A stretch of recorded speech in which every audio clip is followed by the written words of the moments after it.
بسم اللہ الرحمن الرحیم۔ اللہ تعالیٰ نے بغیر باپ کے آدم علیہ السلام کو پیدا کیا، اپنی روح پھونکی۔ اسی طرح اللہ نے بغیر باپ کے حضرت عیسیٰ علیہ السلام کو بھی پیدا کیا اور روح پھونکی۔ اللہ تعالیٰ فرماتا ہے، بے شک عیسیٰ کی مثال اللہ کے نزدیک آدم کی سی مثال ہے۔ حضرت عیسیٰ علیہ السلام بڑی عمر کو پہنچے تو لوگوں کو نیکی کی دعوت دینے لگے۔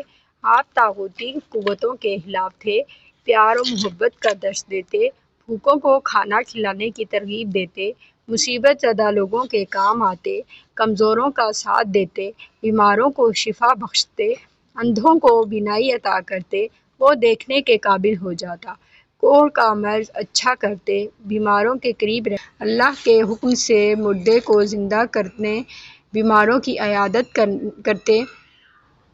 آپ علیہ السلام اپنے حواریوں سے کہتے کہ اپنے پڑوسی کا خیال رکھو، اگر وہ بیمار ہو تو تیمارداری کرو، اگر کوئی بھوکا ہو تو کھانا کھلاؤ، پیاسا ہو تو پانی پلاؤ، کسی کو اذیت نہ پہنچاؤ، گناہوں سے بچو، اللہ سے معافی طلب کرو۔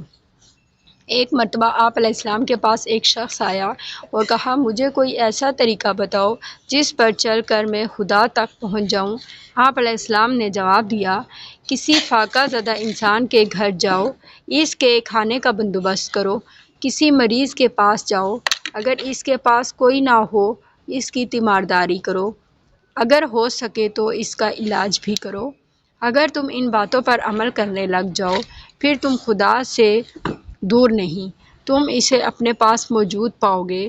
تم جو کچھ طلب کرنا چاہو خاموشی سے طلب کرو، وہ تمہیں ضرور دے گا، یہی اس کی مرضی ہے۔ جب تک تم اس کی مرضی پوری نہ کرو تم خدا تک نہیں پہنچ سکتے۔ ایک مرتبہ ایک نوجوان آپ علیہ السلام کے پاس آیا اور پوچھنے لگا، میں کون سا نیک کام کروں کہ ہمیشہ کی زندگی پاؤں؟ آپ علیہ السلام نے اسے جواب دیا، تو نیکی کے بارے میں مجھ سے کیوں پوچھتا ہے؟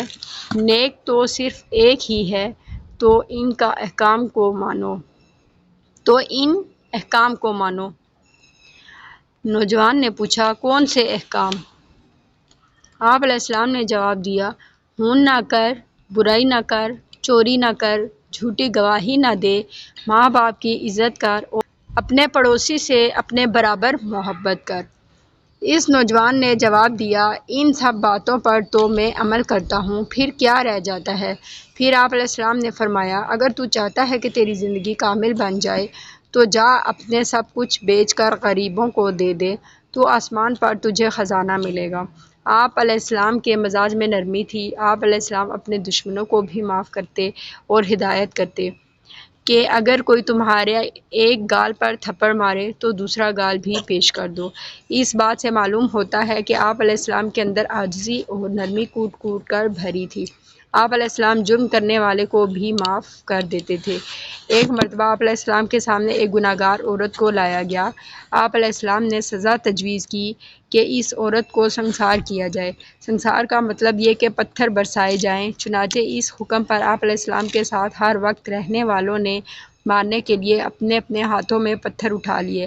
آپ علیہ السلام نے سب کو روک دیا اور کہا کہ سب سے پہلا پتھر وہ شخص مارے جس نے کبھی گناہ نہ کیا۔ سب کے ہاتھوں سے پتھر گر پڑے اور سر جھک گئے اور کہا، ہم سب گناہ گار ہیں۔ اس پر حضرت عیسیٰ علیہ السلام نے فرمایا، گناہ گاروں کو پتھر مارنے کا کوئی حق نہیں، اور عورت سے کہا کہ چلی جاؤ۔ ایک مرتبہ آپ علیہ السلام کے پاس آپ علیہ السلام کے ماننے والوں میں کچھ لوگ آئے۔ ان کے پاس کھانے کے لیے کچھ نہیں تھا۔ انہوں نے حضرت عیسیٰ علیہ السلام سے کہا کہ آپ خداوند قدوس سے کہیں کہ وہ ہم لوگوں کے لیے کھانا بھیج دے۔ حضرت عیسیٰ علیہ السلام نے دعا کی تو آسمان سے کھانا نازل ہوا۔ حضرت عیسیٰ علیہ السلام لوگوں کو دین کی طرف بلاتے تھے، انہیں نشانیاں دکھاتے۔ ایک روز حضرت عیسیٰ علیہ السلام نے لوگوں سے کہا کہ میں تمہارے رب کی طرف سے ایک نشانی لے کر آیا ہوں۔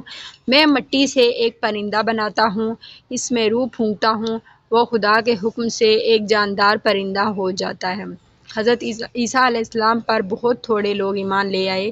ایمان لانے والوں میں زیادہ تر ماہی گیر تھے۔